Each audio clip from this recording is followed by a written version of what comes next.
Databank reading for the characters. I'm going to read Abundance. We will start with Luocha and Bailu and we'll see how long it takes. There's an uneven amount of characters in this, so it's a little bit hard to see how many I'll read.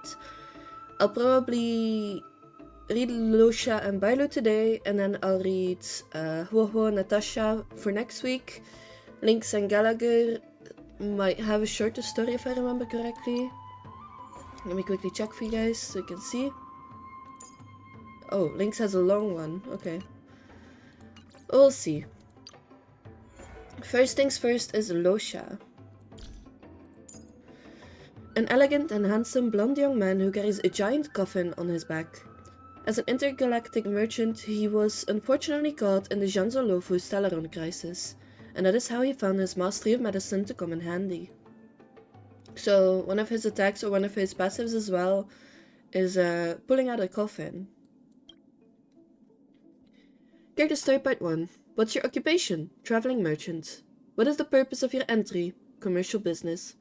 Do you vow not to violate the laws and regulations of the Zhanzo Alliance, to conduct business activities in accordance with the law, and not to conduct activities outside the scope of the visa permit? Of course, I will follow the law. Do you vow not to conduct any illegal research related to immortality? I promise. Great, please sign here. Mr. Luocha, welcome to the Zhanzo Luocha. It seems like he wanted to do research on immortality, maybe save the person in the coffin. Character story part 1. Hey, do you still remember... sorry, 2. That first one was really short. Hey, do you still remember that guy? Come here often? Carries a huge box? You mean Luocha? Yeah, Luocha, he's an outworlder, right? But from the way he works and speaks, he feels like those older Zhanzo natives. Has he lived here for long? But then again, he had kept this unique and exotic fashion style. Who knows? Maybe it's because his blonde hair doesn't match the clothing of Zhanzo. He would sometimes think of home. The devils, the church, the insanity. None of those are good memories. People would clamber to high places in groups just so they could witness their city's demise. If everything were to end, then there shall be at least one witness. Why do you still wear the clothes of your homeworld? Someone asked. It reminds me of the path I must keep treading, that is all, Luocha answered. Seems like he came from a really bad place though. Good thing he made it out of it. Character story part 3. The people of Zhanzo do not recognize coffins. Each time Luocha emerged on the streets with a coffin, curious gazes followed. If someone were to ask him, what exactly is this? Luocha will answer vaguely, this is the tool of my trade. Tool of my trade. I hope I didn't offend you. Luocha stood in a pavilion on the exalting sanctum, murmuring to himself, but then again, a relationship does count as a business relation, doesn't it? The coffin responded with silence. The tool of his trade makes me think like he's an undertaker or something.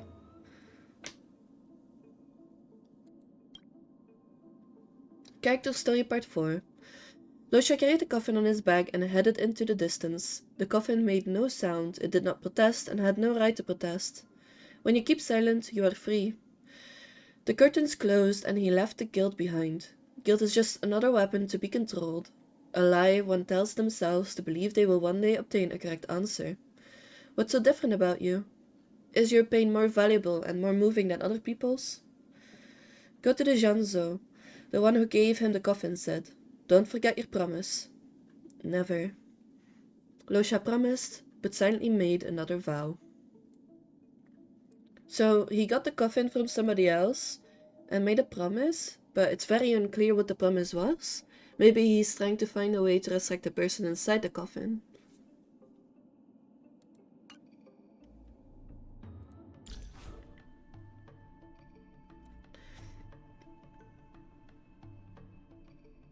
This is the coffin's, like, exterior slightly, but that's about it. It's really vague though. That was a very short story, so I'm gonna be able to do Bailu and Huohuo, I think. Let's see though. Bailu! My favorite healer until I got Huohuo. Pretty cute though. As you can see, I got Huohuo and then I stopped leveling her up. Because there was really no point in leveling her up too much, because all she did is just healing. She didn't really do much damage, if you get what I mean. Okay. Character details. A vivacious young lady of the Vijayadhara race, she's known as the Healer Lady due to her expertise with medicine. She often dishes out unorthodox prescriptions such as stay well hydrated and get a good night's rest, even though those are pretty good tips, especially with the weather for us right now, so make sure you guys also stay hydrated and drink enough water. Bailu cannot bear to see people suffer, and that's why you'll see her with her eyes shut tightly as she cures ailments. As long as they're cured, that's all that matters, right? As you can see, she's kinda cute. Character Story Part 1. Alchemy Commission Collected Treatment Histories. Volume 48, Case Study 1246. Presiding Physician Bailu. Patient Huohuo, female Foxian, aged 62. Complaint: accidentally ate a chocolate drop sold by an outworlder trader. Experienced extreme thirst leading to excess drinking, aching all over, particularly in the stomach, shortness of breath, and loss of big clumps of tail hair. Diagnosis: food poisoning. Prescription: bitter ginseng, 1 mace, rollicaris, 1 mace and 1 candarine, 5 grain jade elixir, 1 bottle. Things you should know about forbidden foods, 1 copy. She's a Foxian. She ate chocolate. Chocolate is not good for foxes, dogs, cats. Honestly, anything that is not able to eat vegetables and grains and stuff, their stomach walls and stomach acids are not designed to bite through the chocolate parts, because chocolate is actually made from a plant. So yeah, now you guys also know. Don't feed it to your animals that don't eat plants, and even if you want to feed it to a rabbit or something, just don't. It's not designed for them, it's designed for us to eat. Usage: boil bitter ginseng and licorice in the 5 grain jade elixir until reduced to half volume. Strain to remove dregs. Drink as much as you like until you vomit. Copy out the pamphlet, Things You Should Know About Forbidden Foods, 500 times until it's stuck in your head. Okay, that's like an old punishment that you would get at schools over here. Remarks: classic case of food poisoning. Visceral lesions, already healed with draconic ichor. It should suffice to take emetics as prescribed, which will effectively remove any residual poison through vomiting. I should further note that everyone knows that even the strongest, hardiest, long-life Foxians cannot eat chocolate. See, it's also saying it here. Also, for minor ailments such as this, do not make the patient wait too long, just wake me up. Moreover, couldn't you find me more challenging cases? Are you trying to waste my talents? Wow, okay.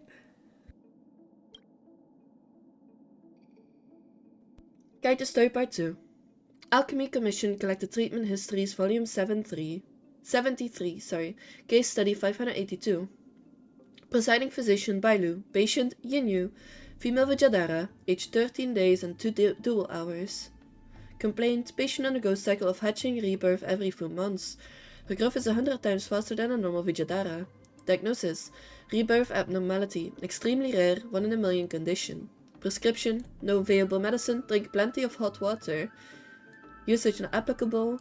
Remarks: well, this is one of those difficult cases, the sort I unfortunately am unable to treat. The mechanism underlying the hatchet and rebirth of Vijayadhara remains a mystery.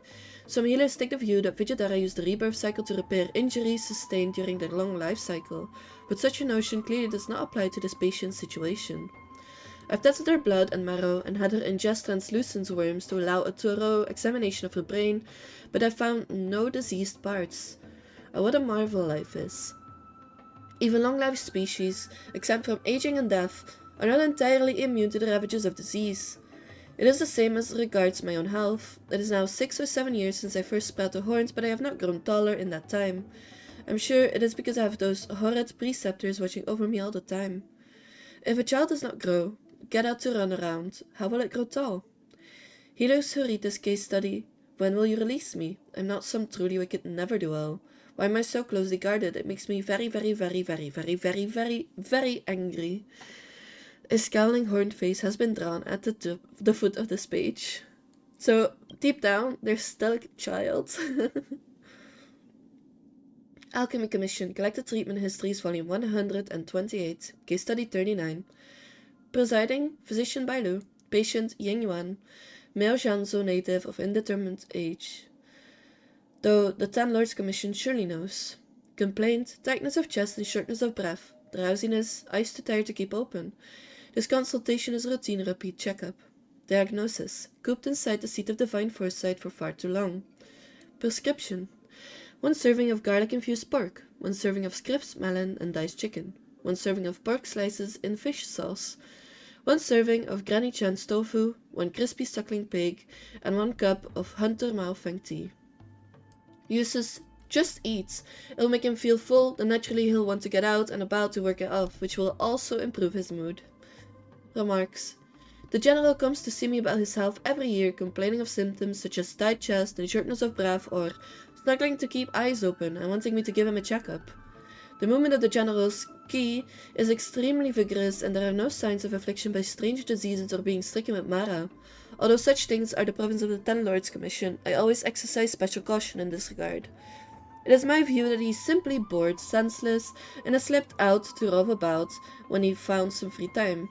If that were not the case, why show up every time with a box of sweetmeats, nuts, and candies and whatnot, to plug himself down and start shooting the breeze with me? How is my health? Have I had any dreams lately? How have I been eating? He's more like the doctor than I am. I do very much enjoy chatting with the general. He's not like those old so-and-sos, no grand airs, likes to joke and tease, and he often tells me about the parts of the world he's been on expeditions to, all sorts of marvelous stuff. Ah, how I would love to leave doctoring behind and head off to the ends of the world with sword in hand.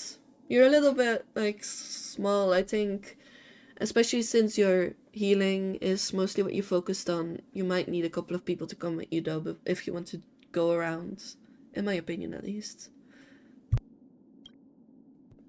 It's never good to put a good healer in danger as well. I think that's why the preceptors are constantly keeping eye on her. Or him. I don't know if Bailu's he or him. Greetings, esteemed preceptors. Star calendar blank, day of blank, month blank. Routine examination of Lady Bailu, concise notes as follows. Still no physical change in the High Elder. She has not grown. This is not unusual, as slow development is common among Vijadara. I am more concerned about her having no dreams than the slow growth of her body. All past High Elders, after receiving the Orb of Abysm and the Transmutation Arcanium, will re-experience the events of their dragon ancestors' lives in dreams. The Office of Deep Sources is charged with transcribing, retelling, and annotating these dreams, and their files run to an enormous number of volumes. Although such dreams tend to be fragmentary and difficult to understand or interpret, is after all the only way our kind have had coming close to permanence. Yet Lady Bailu has experienced nothing of the sort. It is apparent that either her dragon heart is in some way damaged or the transmutation arcanum has not been carried through in full. Furthermore, since the High Elder has already demonstrated her powers of calling lightning and commanding the waters, I have instructed one of our finest crafters to make the dragon horn pillory to shackle her tail.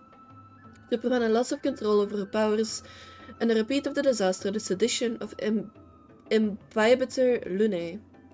Also, we receive a mission from Kailorum Venti of the Yaojing some months ago, inquiring into the present condition of Lady Bailu. I replied as you instructed, esteemed elders. The gist of my reply was that Lady Bailu is still young and in need of the assistance of the preceptors. Only after her coming-of-age ceremony will the preceptors confer the title of Imbibitor Lunae on her. Respectfully yours, Yun Yao, attendant to the High Elder. So, it seems like in a way she's kind of being kept captive, which is a sad thing to see.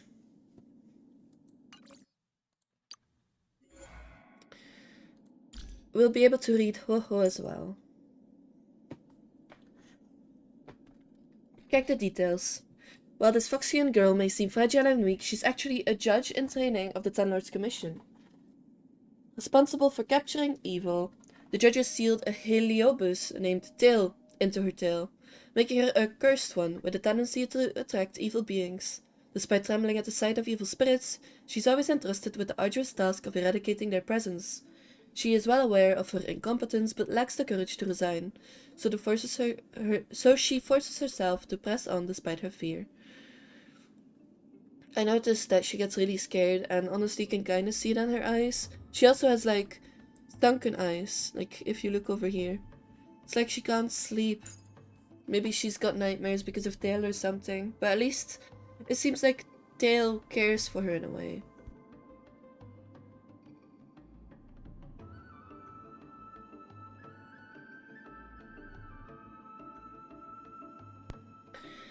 Character story part 1. When Huohuo awakes at the Ten Lords Commission, she finds herself confronted with not with novelty, but with an atmosphere that sends shivers down her spine. Sensing her knees, a white-haired judge addresses her with gentleness. Tell me, little girl, how did you come across that fire? It was along the roadside and about to extinguish, so I wished to help it. So you put that fire on your tail? Why did you do that? I don't know. It happened before I realized it. I'm so sorry. You don't need to apologize, kind-hearted girl. However, you'll be under our custody from now onwards. Thank you, madam. Call me Hanya. Thank you, Madam Hanya. My name is Huohuo. The thoughts of the judge named Hanya wanders back to a few days ago. The Ten Lords Commission received a distress call and she took on the task of locating the Foxian girl who was about to be consumed by a Heliobus. At the moment, Hanya couldn't repel the Heliobus by force without causing harm to Huohuo, who was still a little girl. As a result, she had to seal the Heliobus into the girl's tail. Fortunately, the Heliobus decided to start the possession from her tail, giving Hanya a chance to save her life. Was my decision right or wrong? Hanya mutters to herself.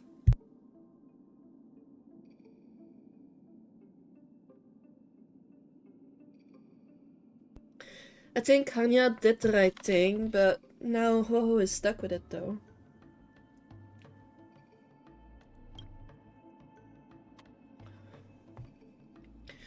Character story part 2. While the Heliobus is short-tempered and arrogant, he is not impossible to communicate with. He could not tolerate Huohuo's sobbing and wailing and didn't quite understand how Foxians socialize.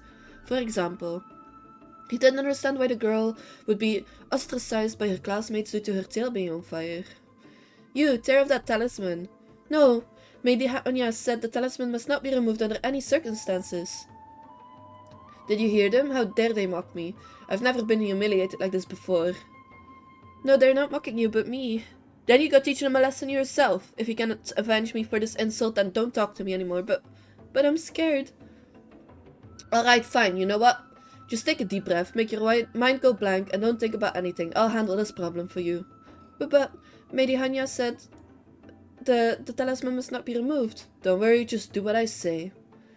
When she regained consciousness, the legend of the possessed demoness was already circulating. After that, Huohuo went and found out a lot about the Heliobus' past. Eons ago, a Heliobus named Ignamar was defeated by a Luocha general and fragmented into numerous shards, then sealed in the creation furnace. This particular shard escaped, and he represents the arrogant side of Ignamar, and wouldn't condescend to possessing anything, living as a vagabond for centuries, until Huohuo chanced upon him in his utter exhaustion. Then I'll catch you, Tail, to avoid unwanted attention. The Heliobus said nothing, his silence being a sign of acquiescence. So, Tail was a part of a bigger whole, and Tail... The only reason I think why Tail started possessing her tail was because she put it on it to try and save it. He was exhausted, so maybe he needed her life energy or something to sustain himself. Character story part 3. When Huohuo was taken in by the Ten Lords Commission, the judges initially wanted to ensure that Tail wouldn't cause any trouble. Gradually, as she familiarized herself with her duties as a spiritfarer, she became acquainted with the various evil spirits documented by the Commission. Madame Joie, how about the talismans I prepared last time? They were great, very effective against astral spirits. Haha, glad to know that. I was worried if it would work well. Why didn't you try them yourself? No, I'm too scared. You know, Huohuo, most of those evil spirits are actually extraterrestrial creatures of malevolent, sentient beings that exist in various forms. I know what they are, but I'm still so afraid, Madame Joie. Maybe I'm not really cut out for this job. Well, only you know the answer to that. Huohuo is not okay with her timidity. She struggles to muster the courage needed to confront the evil spirits. She stayed up late, watching horror comedy films in an attempt to strengthen her nose, but all she got were dark circles. as you can see in her character. She invested in the latest scientific exorcism tools to enhance her abilities, but it only left her with empty pockets. Tail sneered at the futility of her efforts, finding ways to make sarcastic remarks and mock her. To be honest, Tail is the scariest of all. However, in Joye's eyes, Huohuo has long ceased to fear Tail. Maybe because they live with each other for now. Initially, Tail was no different from any other Heliobi, intending to devour Huohuo and take possession of her name and identity, stealing all of her desires and emotions. Later, Tail found presence in witnessing Huohuo's frustration and her failures. Anyway, I'm not in a hurry to devour her at all. She can't escape me after all. Tail, help! Help me! It's none of my concern. What did you say back then? Oh, you've got to stand on your own feet. Now this is the perfect chance, isn't it? No, I'll stand on my feet the next time. Please help me. A reminder, once you die, I'll be free, but, well, I always finish what I start. I won't leave until I devour you. You're a judge of the Ten Lords Commission, but you've neglected your duty and allowed those monsters to wreak havoc on the Janzo. What a disgrace. Hey, what do you think you're doing, small fry? I'm the only one who can scold her. Creature roars. You want to get physical, huh? Good, you asked for it. Since being possessed by Tail, Huohuo has become highly sought after by evil spirits like moths to a flame. Huohuo always blames Tail for her ominous title as the Cursed One, and Tail finds having a host like Huohuo can be frustrating at times. However, years have passed and Tail hasn't harmed Huohuo in the slightest. Although Tail never fails to help her after witnessing enough frustration, he denies any notion of friendship. Issued by the Ten Lords, Huohuo the Spiritfarer has performed extraordinarily during her tenure and has proven to be reliable for crucial tasks. She is hereby promoted to the position of Judge. The Ten Lords Commission decreed her promotion, and thus began Huohuo's new tenure as a trainee judge. So, in the end, it seems like even though he's like, oh yeah, I will devour you, he still kind of cares for her, and I don't know if her dying would actually set him free, because he's still bound to her tail. Maybe he's just bluffing, you know, not wanting to look weaker than he actually is, or was. It's kind of the same as some people in real life as well. Some people bluff just so they wouldn't look weak. Or some people, for example, bully others so they wouldn't look weak and be bullied instead. Let's just hope that Tail does not bully Huohuo too much. She looks like a really nice girl as well. Hello, I'm Huohuo, the newly appointed judge of the Ten Lords Commission. What else should I mention? Hello? Don't forget to introduce the most famous Heliobus of all. Yes, Tail. This is... Tail. As you can see, he is kind of cocky. You can also like listen to the abouts of the different characters if you've got her unlocked. I think these unlock to actually like playing the game, doing missions and kind of stuff.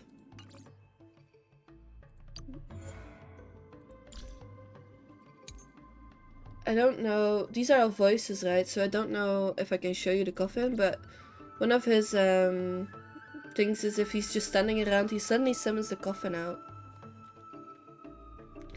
I did 3 of these. I think Natasha will be, yeah, Natasha has a longer story. I'll do Natasha and Lynx next, and then Galahar and Linksha as the last 2. Don't forget to drink enough, guys. It's 16 degrees and raining where I live, but it's still 16 degrees. Some places it can be really hot. I hope you guys drink enough water, make sure that you stay hydrated, and if you go outside, please use sunscreen as well. One of the things that damages your skin more and could actually cause skin cancer and stuff is actually the sun, so make sure to protect yourself, guys.